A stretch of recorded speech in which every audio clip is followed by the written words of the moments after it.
तो हेलो मेरे यारो, आई एम सुप्रीम के इस अमेजिंग एपिसोड में आप सभी लोगों का स्वागत है। तो जैसा कि हम सभी लोगों ने लास्ट एपिसोड में देखा था कि वह उस पैलेस में घूमते घूमते लियन और उन सभी बंदों के एक अजीब सा कोकून दिखा था, जिसे देखकर ओल्डमैन हैरान होते हुए कहा था कि इतना बड़ा रेशम का कीड़े का बच्चा आखिरकार यहाँ क्या कर रहा है।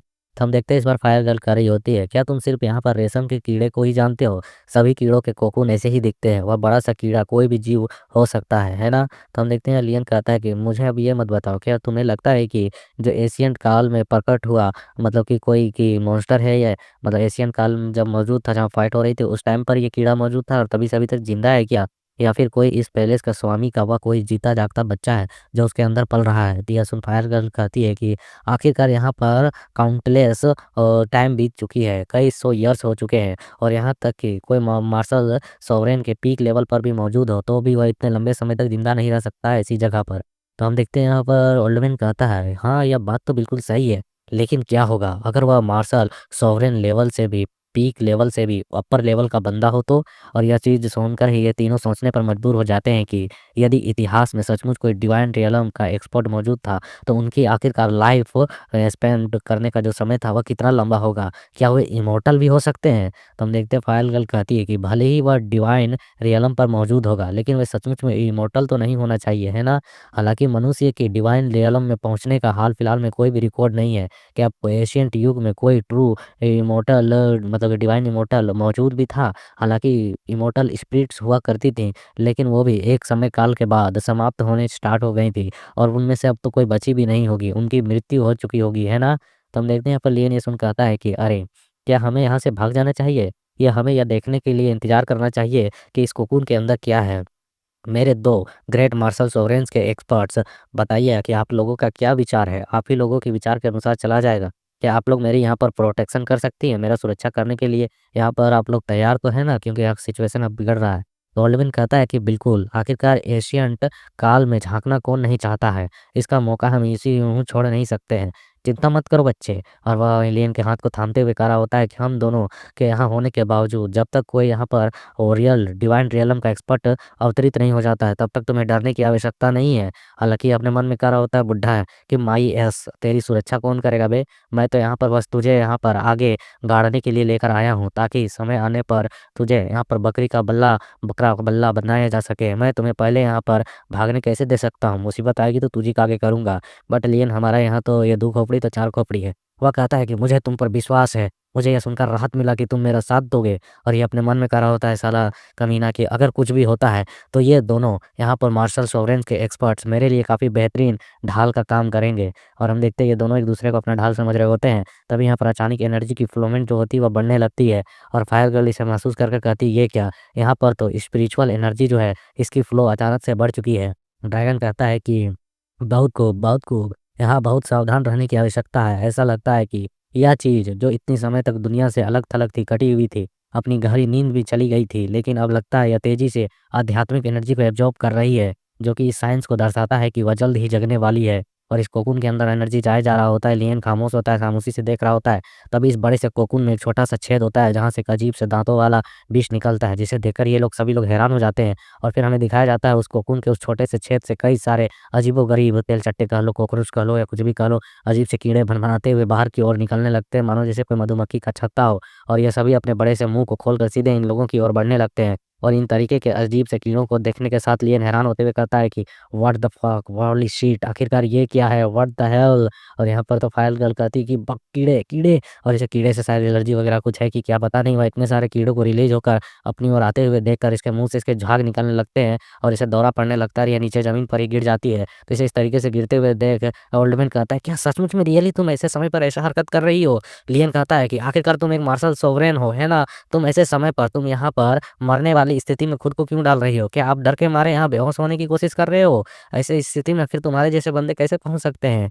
ओल्डमैन कहता है कि धत तेरी की, चलो यहाँ पर इन चीज़ों को मैं सँभाल लेता हूँ, मैं ही सँभाल सकता हूँ। और वो अपने यहाँ पर एक बैरियर को क्रिएट कर लेता है इन सभी को साथ, और वह कहता है कि डैम, ये चुकंदर, ये साले कीड़े-मकोड़े आखिरकार इतने स्ट्रॉन्ग कैसे हो सकते हैं? क्योंकि इनकी आबादी बहुत ज़्यादा होती है, तो ये लगातार इसके बैरियर पर अटैक कर रहे होते हैं।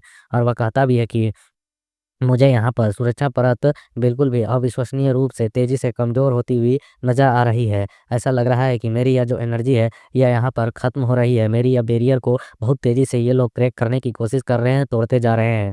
और फिर हम देखते हैं यहाँ पर लियन भी बता रहा होता है कि यह जो यहाँ पर इतनी इतनी अधिक संख्या है और ये कोई नॉर्मल कीड़े नहीं लगते हैं। आपकी यहाँ पर प्रोटेक्शन बैरियर को ये सैकड़ों बार हर सेकंड में टकरा कर तोड़ने की कोशिश कर रहे हैं। ज़ाहिर-सी बात है, यह समय ज़्यादा समय तक सहन नहीं कर सकती आपकी बैरियर। इसमें कोई आश्चर्य की बात नहीं है कि हॉल के बाहर केवल कुछ ही बंदे थे जो कि वहाँ पर प्रार्थना कर रहे थे, जबकि अंदर का पूरा हिस्सा खाली पड़ा हुआ था, वह इन्हीं की वजह से। यहाँ पर ओल्डमैन कहता है कि डैम आखिरकार ऐसी स्थिति में इस हुआयिन को भी यहाँ पर बेहोश होना था, इसे जल्दी जगाओ। यह यहाँ पर इन्हें जलाकर इन कीड़ों को मार सकती है और इन्हें भगा सकती है। कीड़े आग से डरते हैं और लिन उसे थपथपाते हुए कह रहा होता है गाल पे, "ओए, ओए, उठो, उठो, है, उठो, उठो।"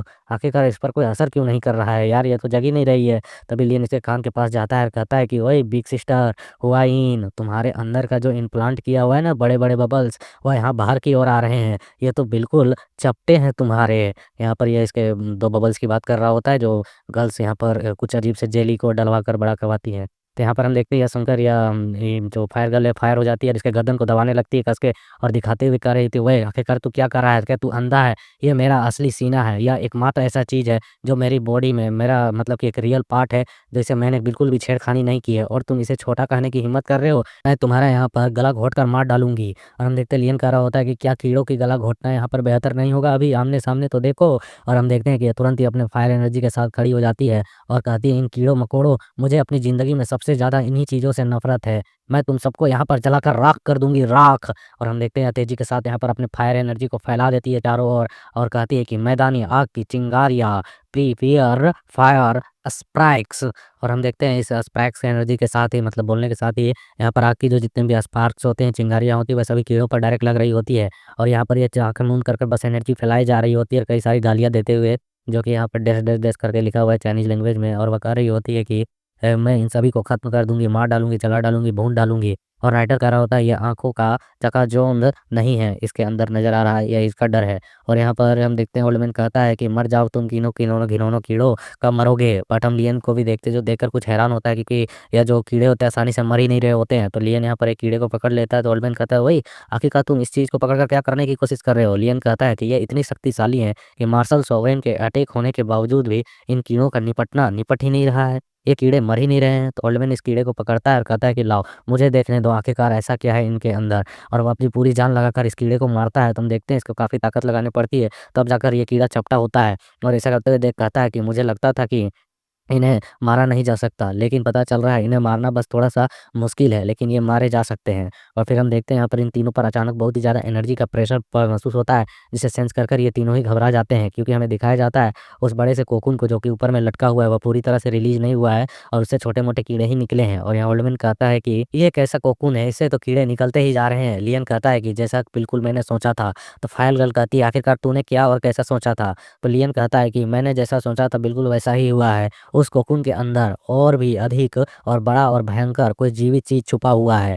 और हम देखते हैं कि उस बड़े से कोकून में भी अचानक से हलचल होने लगती है और अब यहाँ से एक बड़े से मॉन्स्टर कीड़े की एंट्री होने वाली है। तो उस कोकून को ऐसे फटते हुए देख कर यहाँ पर फायर गर्ल को बहुत अजीब उल्टी महसूस हो रहा होता है और कहती है कि मैं यहाँ पर इस लड़ाई को लड़ना बंद करती हूँ, मैं यहाँ से भागना चाहती हूँ, मैंने यहाँ पर नहीं रुकना चाहती हूँ। ओल्डमैन कहता है कि हुआयिन आखिरकार कहाँ जा रही हो? और वह भी उसके पीछे निकल जाता है और कहता है कि हमारे पास कोई ऑप्शन नहीं है, फिलहाल हमें यहाँ पर पीछे हटना होगा। और तभी हम देखते हैं ये दोनों तो दूसरी ओर निकल रहे होते तेज़ी से, बट उस कोकून से वह बड़ा सा कीड़ा रिलीज़ हो चुका होता है और इन्हें बाहर जाने से पहले ही इनके सामने आकर इन्हें पीछे की ओर धकेल देता है। और हम देखते हैं ये दोनों ही तुरंत फुल ब्रेक के साथ पीछे की ओर हटते हैं और खुद को किसी तरीके से सँभालते हैं। और इस बड़े से को मतलब कि मॉन्स्टर को दिखाया जाता है जो कि एक फ्लाइंग सेंटीपीड कीड़ा वगैरह जैसा कुछ लग रहा है, भेमे जैसा। और हम देखते हैं यहाँ पर ये हू करके अपनी एनर्जी दिखा रहा होता है इन लोगों के सामने। और हम देखते हैं ये दोनों तो काफ़ी हैरान होते हैं और ये इनके सामने अचानक से ज़ोर-ज़ोर से दहाड़ने लगता है, चिंघारने लगता है और अपनी पावर दिखा रहा होता है। ऐसा होते हुए देखकर यहाँ फायर गर्ल की फिर फट जाती है और ये फिर बबल्स छोड़ने लगती है, बेहोश होने लगती है। तो ऐसा होते हुए देख कहता है बुड्ढा कि आखिरकार मैं यहाँ पर किसको किसके साथ ले आया यार, ये फिर से बेहोश होने लगी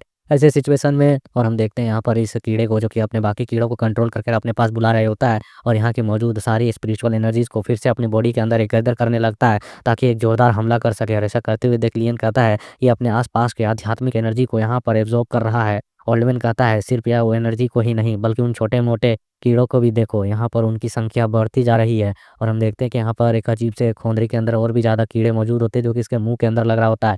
तो इसके घिनौने ऐसी चीज़ों को देखकर यहाँ पर तो फायर गर्ल को आँख, कान, मुँह सब कुछ बंद करने का मन कर रहा होता है। जैसे उल्टी महसूस हो रही होती है, तो ये अपनी पूरी फ्रस्ट्रेशन को फायर में ही रिलीज़ कर देती है।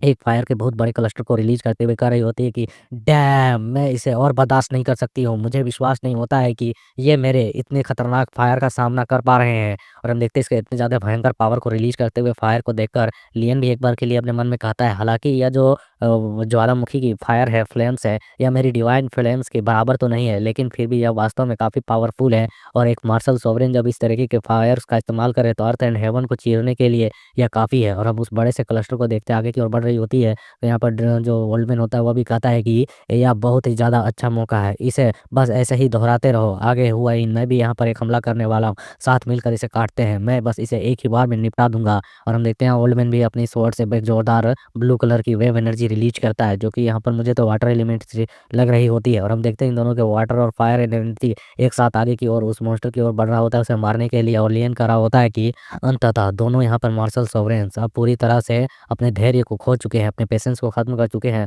और बेकाबू होकर अब इससे लड़ने को तैयार हैं। और हम देखते हैं उस मॉन्स्टर को जो कि यहाँ पर बस एक दहाड़ मारता है और जोर से चिंघाड़ता है, जिसकी वजह से इनकी एनर्जियाँ यहाँ पर पीछे की ओर हट जाती हैं और इसके ऊपर उसके फायर एनर्जी का भी कुछ खास असर नहीं हुआ होता है।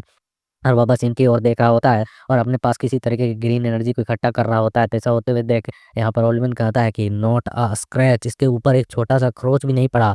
और लियन की नज़र इसके ऊपर पड़ती है एक अजीब से तालिस्मान पर, जिसे देखकर लियन कहता है, क्या यह एक किसी तरीके का सील है जो कि यहाँ पर वेपन्स में लगाया जाता है? नो। और वह अपने देखते हैं अपने आई पावर को एक्टिवेट करता है और जब इसकी पूरी मतलब कि फील्ड को जाँच कर लेता है, इसके बाहरी, अंदरी, भीतरी सब कुछ हर एक खोखले को खोल-खोल कर देख रहा होता है। और वह कहता है कि इसमें कोई आश्चर्य की बात नहीं है, उसकी एनर्जी यहाँ पर इतनी जानी-पहचानी सी क्यों लग रही थी? क्योंकि यह पूरी तरह से एक आर्टिफ़ैक्ट है, यह एक आर्टिफ़ैक्ट मॉन्स्टर है। और वह फिर यहाँ पर इन सभी चीज़ों के बारे में इन लोगों से बताते हुए कहता है कि होली शिट! यह तो एक्चुअली एक मिस्टिक आर्टिफ़ैक्ट है, जो कि हेवन्स में यहाँ पर जनरेट हुई है। आखिरकार ऐसा आर्टिफ़ैक्ट किस तरीके से यहाँ पर जनरेट हो सकता है? तो मोल्डमैन कहता है कि क्या? एक मिस्टिक आर्टिफ़ैक्ट? तुम यहाँ पर बेवजह डरे हुए बच्चे इसलिए कुछ भी बक रहे हो? तो लियन कहता है कि यह संभव कैसे हो सकता है? ज़्यादा से ज़्यादा एक मिस्टिक आर्टिफ़ैक्ट एक स्पिरिट को जन्म दे सकती है और उससे भी ज़्यादा एक प्योर हाई लेवल की स्पिरिट की आत्मा को बना सकती है, या फिर एक ज़्यादा से ज़्यादा हर मतलब कि एक हेवनली स्थिति में खुद को पहुंचा सकती है वह स्पिरिट, और भी पावरफुल हो सकती है। लेकिन एक आर्टिफैक्ट का यहाँ पर इस दुनिया में एक आर्टिफैक्ट मॉन्स्टर में कन्वर्ट होना, यह बहुत ही ज़्यादा अजीब है। और वह हैरान होते हुए कह रहा होता है कि बट इस तरह की एब्सोल्यूट इम्पॉसिबल चीज़ को कर देना और एक आर्टिफैक्ट का यहाँ पर एक लिविंग मॉन्स्टर में कन्वर्ट हो जाना, यह जो कि मेरे लिए असंभव माना जाता है, वह ऐसा होते हुए मैं देख रहा हूँ तो मुझे बहुत अजीब लग रही है। तो यहाँ पर हम देखते हैं सुनफायर गर्ल कहती है, क्या तुम जो कह रहे हो क्या वह सचमुच में सच है कि यह एक आर्टिफैक्ट है? और हम देखते हैं इस घिनौने से मॉन्स्टर को, जिसके अलग अलग छेदों से हाथें निकल रही होती हैं, उसकी बॉडी पर एक कवच सी चढ़ रही होती है और इसने अपना पूरा शेप कन्वर्ट कर लिया होता है। और इसे देखकर अभी यह कम कीड़ा कम और कोई आर्टिफैक्ट कोई वेपन ज़्यादा लग रहा होता है, जिसके आगे की ओर सींग निकली हुई होती है। तो इस तरीके से करते हुए भी ये अपनी पूरी एनर्जी को, अपने पूरे प्रेशर को रिलीज़ भी कर रही होती है। तो ओल्डमैन कहता है कि बच्चे, तुमने अभी जो कहा वह सच नहीं हो सकता है ना? क्या तुम मज़ाक कर रहे हो? और वह देखते हैं तलवार के साथ उस बड़े से कीड़े के वार को रोकने के लिए तैयार हो चुका होता है, क्योंकि उसे लग रहा होता है ये अभी भी कोई एक छोटा-मोटा मॉन्स्टर है। और उस कीड़े के अटैक को आते हुए देखो कहता है कि अब मुझे इस बात पर पूरा यकीन हो गया है। और हम देखते हैं जैसे उस पर कीड़े का वार पड़ता है तो इस ओल्डमैन की हालत ख़राब हो जाती है, वहाँ चिंगारियाँ रिलीज़ होती है और ये धप से करके सीधे जो दीवार पर जाकर चपट जाता है, एक मतलब जैसे हम लोग टमाटर को दीवार पर मारकर चिपका देते हैं उस तरीके से। और ऐसे टप्पा खाकर चिपकते हुए यहाँ पर राइटर देखकर कहता है कि क्या यह निर्णायक अंतिम प्रहार था? मतलब कि was that a fatal finishing strike? इसी के साथ यहाँ पर इस ओल्ड मैन को भरोसा भी हो गया होगा कि यह कोई नॉर्मल मॉन्स्टर नहीं है, आर्टिफैक्ट मॉन्स्टर है। और यह एक फिनिशिंग अटैक था क्या इस बुड्ढे के लिए? क्या इस बुड्ढे का खेल यहीं खत्म होगा या फिर आगे क्या होगा, इसके बारे में तो अगले एपिसोड में पता चलेगा। जिसके लिए तुम लोगों को थोड़ा-सा लाइक 500 तक करना होगा और सब्सक्राइब और अपना सपोर्ट अदर स्टोरीज़ में भी दिखाना होगा। तो तब तक के लिए वेट करो जब तक न्यू चैप्टर नहीं आती है और अदर स्टोरीज़ को एन्जॉय करो।